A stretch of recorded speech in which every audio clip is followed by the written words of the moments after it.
तो hello friends, Bhavani classes में आपका स्वागत है। तो आज हम इस क्लास में करेंगे एरर डिटेक्शन की क्लास। मतलब एरर डिटेक्शन आपके हर बैंक के एग्जाम में आता है। सामान्यतः 5 क्वेश्चन आते हैं, 6 क्वेश्चन आते हैं। तो इसमें 4 पार्ट होते हैं फ्रेंड्स। उसमें से एक में एरर होता है, वो हो सकता है कि किसी में एरर नहीं भी हो तो नो एरर आता है। तो ये आपने बहुत सारे कर रखे होंगे।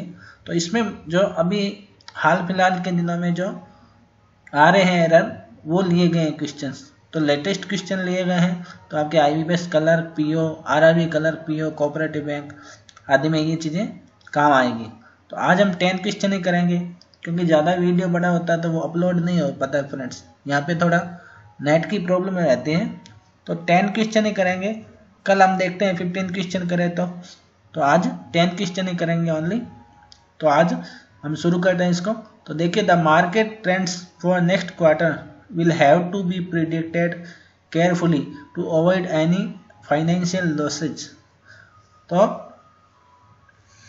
तो इसमें क्या होगा, हालांकि इसकी हिंदी में ज़्यादातर की हिंदी नहीं बताऊंगा, क्योंकि हिंदी बताने के बाद में फ्रेंड ज़्यादा टाइम लग जाता है। तो द मार्केट ट्रेंड्स, जो मार्केट का ट्रेंड है अगले क्वार्टर के लिए, वो केयरफुली प्रेडिक्ट करना होगा। प्रेडिक्ट का मतलब अनुमान लगाना। तो सावधानी से अनुमान लगाना होगा किसी भी प्रकार के फाइनेंशियल लॉस से बचने के लिए। अवॉइड का मतलब बचना होता है, ये जो अवॉइड है इसका मतलब बचना। तो यहाँ पे एरर किस में है फ्रेंड्स, आप वीडियो को पॉज करके आप खुद सोचिए कि एरर किस में होगी। तो एरर है फ्रेंड्स इसमें विल हैव टू होता है, विल हैज नहीं होता है। तो फ्यूचर टेंस में विल हैव टू मतलब करना होगा, मतलब जो अनुमान है वो लगाना होगा। विल का मतलब आगे की जहाँ पे आता है फ्यूचर की बात होती है, वहाँ पे सेल विल लगता है। और हैज टू और हैव टू वहाँ पे लगता है फ्रेंड्स जहाँ पे कोई मजबूरी में काम करना हो। यू हैव टू गो, आपको जाना होगा, मतलब आपको जरूर जाना होगा मजबूरी में। We have to go, we have to drink this water, हमें ये पानी पीना होगा। तो हैव टू वहाँ लगता है, हैज टू भी लगता है। तो इसी प्रकार यहाँ, लेकिन विल के साथ में हैव टू लगता है। विल हैव टू और सेल हैव टू, हैज नहीं होता है। विल के साथ में हैज या हैव नहीं लगता है, चाहे सेल हो और चाहे विल हो। तो विल के साथ हैव लगेगा, तो यहाँ पे मिस्टेक है। तो बी जो पार्ट है उसमें मिस्टेक है। इसके अलावा the lawyer asked the witness to sign a affidavit to confirm her statement about the incident. इसमें द लॉयर जो वकील है उसने अपने विटनेस को एक एफिडेविट शपथ पत्र साइन करने के लिए कहा। Confirm statement about the incident, जो घटना हुई है उसके बारे में उसके स्टेटमेंट कन्फर्म करने के लिए उनको एक एफिडेविट साइन करने के लिए लॉयर ने बोला अपने विटनेस को, मतलब अपने गवाह को। तो कहने का मतलब है इसमें, जैसे इंग्लिश में ये बहुत सारे ऐसे दिख रहे हैं हमें कि इंग्लिश बहुत टफ सा दिख रहे हैं। इसके जो फॉन्ट है वो भी ऐसे दिख रहे हैं कि बहुत टफ होगा। लेकिन देखिए, आप धीरे धीरे पढ़ोगे ना, आप अच्छी तरह समझोगे कि हिंदी इसकी क्या होती है और ये कैसे बनते हैं एरर, और तो आपको बिल्कुल समझ में आ जाएगा। तो इसमें देखिए बहुत ही माइनर मिस्टेक है। इसमें मिस्टेक क्या है कि जो साइन ए एफिडेविट है ना, तो एफिडेविट जो लिखा हुआ है उसके आगे एन होना चाहिए। तो ये ए एन का प्रयोग हम छोटे थे जब करते थे, तो एन होता है एफिडेविट के आगे। एफिडेविट के आगे स्वर होता है, वोवल होता है, तो वोवल के आगे हमेशा एन होता है। तो यहाँ पे एन होना चाहिए, ए नहीं होना चाहिए। तो बी पार्ट में मिस्टेक है। तो सही क्या होना चाहिए, साइन एन एफिडेविट, एन होगा, ए एन एन। तो वोवल के आगे एन होता है, इसलिए ये ए रॉन्ग है इसके अलावा 3 नंबर पे, once water is moved from the roots to the leaves, plants releases the excess liquid in the form of vapor। हमें जल्दबाजी कोई नहीं करनी है, सारा समझना है। ऐसा नहीं कि मीनिंग बाद में समझ लेंगे, ये ग्रामेटिकल ये पोर्शन अभी समझ लेते हैं, सब साथ में समझते चलो। इंग्लिश के जो ऐसा है कि इंग्लिश के आप 2020 के भी क्वेश्चन आंसर करोगे ना, तो क्योंकि इंग्लिश तो बदलती है नहीं, ग्रामर तो ग्रामर नहीं बदलती है, तो आप 2020 के क्वेश्चन आंसर करोगे, 2019 के कर लो, चाहे आज से 5 साल पहले के कर लो, 6 साल पहले के करो, आपकी इंग्लिश इंप्रूव ही होगी। हालांकि ये जो क्वेश्चन है वो नए हैं, सारे नए जो है एग्जाम्पल्स वहीं से उठाए गए हैं, वहाँ से बनाए गए हैं, उनको देखकर, ताकि आपको नया पता लगे। लेकिन इंग्लिश का कोई भी पैटर्न आप पुराने पेपर भी करो, चाहे 5 साल 6 साल पुराना हो, उसमें जो पैटर्न है वो तो नहीं आएगा एग्जाम में, लेकिन उससे इम्प्रूव इंग्लिश आपकी होएगी। तो इंग्लिश कहीं से भी उठा के पढ़ो तो इससे फ़ायदा ही होगा। तो इसमें once water is moved from the roots to the leaves, इसकी हिंदी ये होगी, एक बार जब पानी जड़ों से ऊपर की ओर पत्तियों की तरफ जाता है तो पौधे जो होते हैं वो जो एक्सेस लिक्विड है, मतलब एक्सेस वाटर है, उसको भाप के रूप में बाहर निकाल देता है। मतलब पानी जब कोई पौधे में ज़्यादा डाल देता है तो वो एक्सेस जो वाटर होता है, लिक्विड होता है, उसको वो जड़ों द्वारा होते हुए वो पत्तियों तक पहुंचता है। उसके बाद में पौधा जो है वो उसको रिलीज कर देता है, रिलीज मतलब निकाल देता है, रिलीज कर देता है मतलब छोड़ देता है। जैसे रिलीज का हिंदी मतलब समझ लो, रूट्स मतलब जड़ें होती है, पहले तो ये देख लो, लीव्स पत्तियाँ, प्लांट्स पौधे, रिलीज मतलब छोड़ना होता है।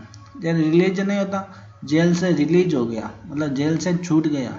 एक फिल्म भी रिलीज होती है, मूवी जैसे आज रिलीज हुई है, जैसे पुष्पा 2 या कोई भी रिलीज हुई है, तो रिलीज का मतलब क्या होता है, क्योंकि जब तक तो उनको कंट्रोल में कर रखा था, रिलीज कर दिया मतलब लोगों के सामने प्रदर्शित कर दिया, छोड़ दिया, तो रिलीज का छोड़ना होता है। इसी प्रकार ये है कि प्लांट्स रिलीजेज, तो प्लांट्स बहुवचन है मतलब प्लूरल है, तो यहाँ पे रिलीज ही होगा, एस नहीं लगेगा, ये जो एस है वो गलत लगा हुआ है, तो ओनली रिलीज होगा, क्योंकि सिंगुलर के साथ में एस या एस लगता है वर्ब के साथ, तो यहाँ पे ओनली रिलीज होगा, यहाँ तक होगा। ये जो एस लगा हुआ है लास्ट वाला, इसको हटना है, तो गलती है बी में, बी पार्ट में मिस्टेक है। तो to the leaves plants release the excess liquid, तो प्लांट्स बहुत सारे हैं तो रिलीज होगा, और यदि यहाँ पे ओनली प्लांट होता तो रिलीजेज हो सकता था, तो मिस्टेक है बी पार्ट में, तो ये हिंदी भी समझ लीजिए।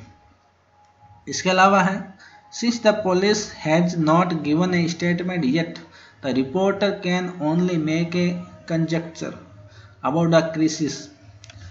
जो क्योंकि, सिस में क्योंकि होता है, ये सब छोटे छोटे शब्द है, वो आप समझते चलिए। Since the police has not given A statement, तो कहने का ये मतलब है कि पुलिस ने कोई भी स्टेटमेंट नहीं दिया, इसलिए रिपोर्टर ने अपनी तरफ से उस घटना का अंदाजा लगाया।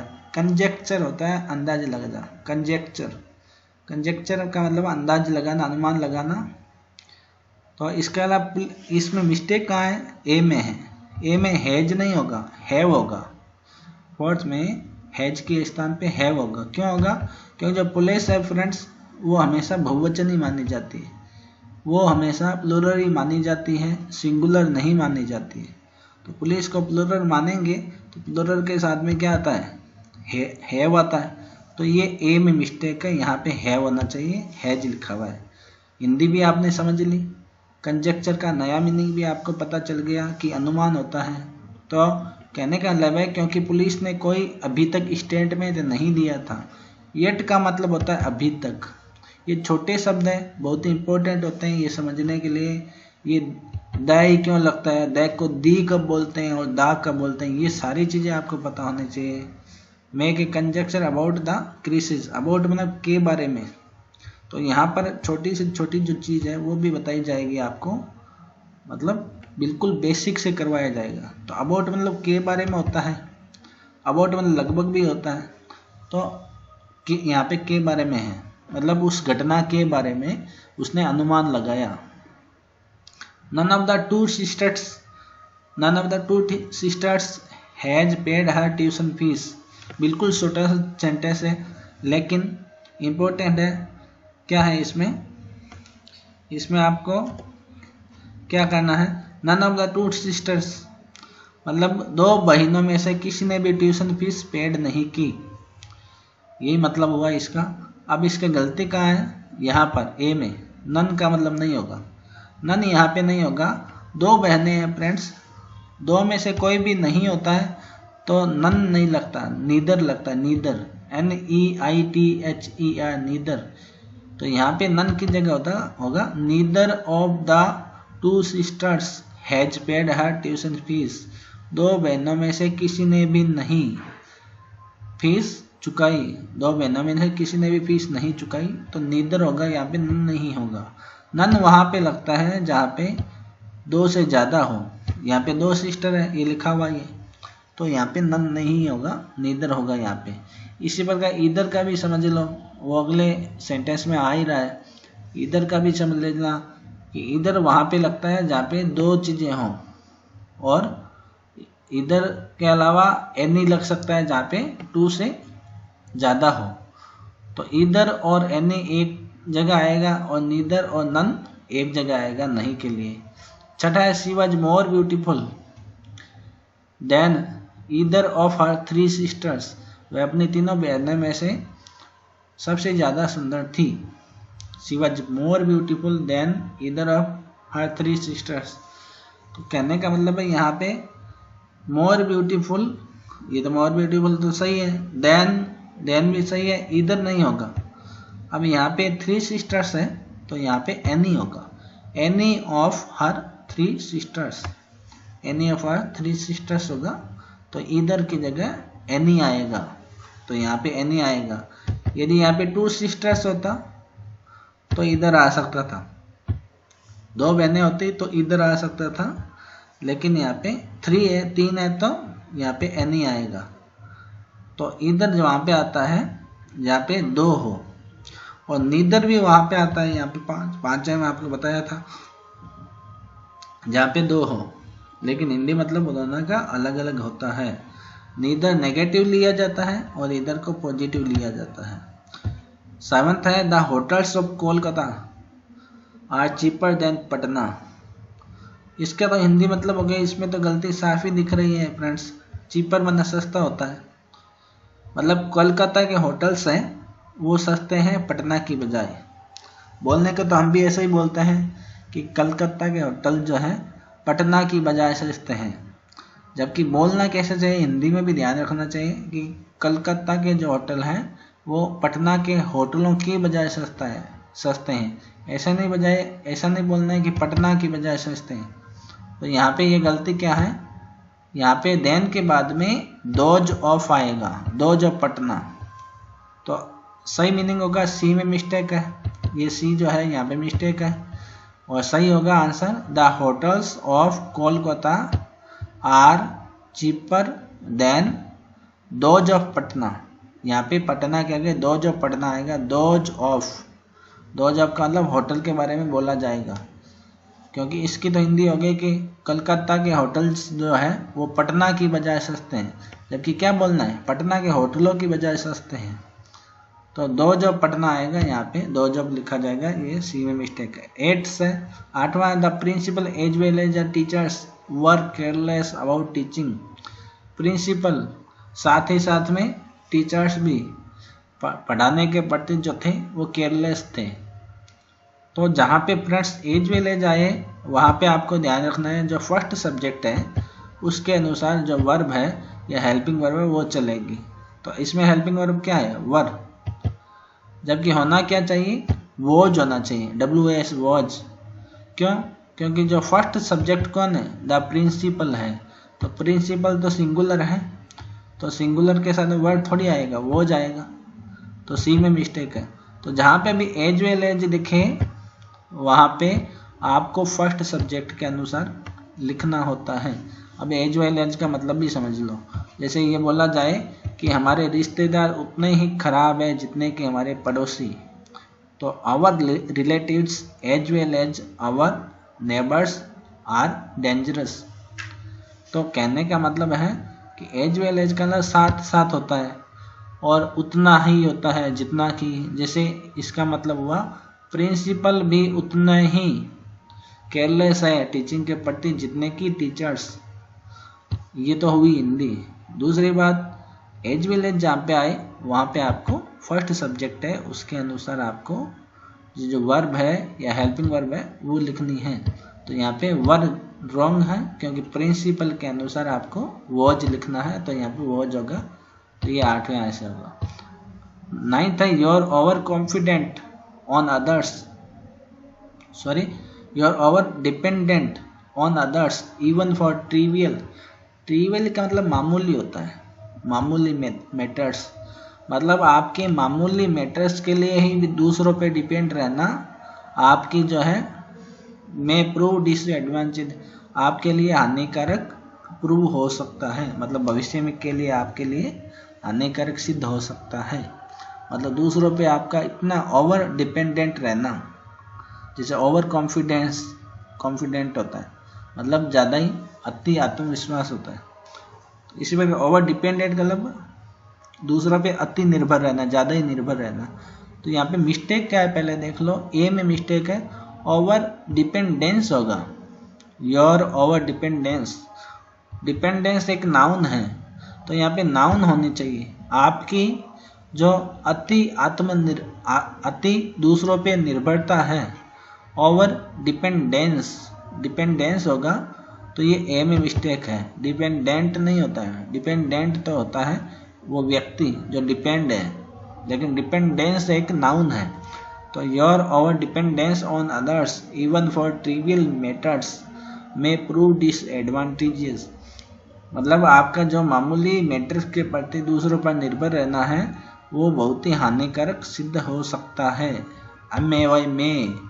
मे का मतलब है भविष्य में जो संभावना वो मे होता है। मे गॉड ब्लेस यू, मतलब मे मतलब दुआ देते हैं तो भी मे लगाते हैं। आज्ञा मांगते हैं, मे आई कम इन सर, अपन बोलते थे छोटे थे जब क्लास में, मे आई कम इन सर, मतलब आज्ञा मांगते हैं, मतलब प्रार्थना करते हैं कि मैं अंदर आ सकता हूँ क्या। इसके अलावा मे होता है संभावना के लिए, तो ये संभावना ही बताई जा रही है कि भविष्य में हानिकारक हो सकता है आपका दूसरों पे निर्भर रहना, छोटे छोटे मैटर्स के लिए भी। इसके अलावा तो गलती किस में थी, 9th में ए में थी।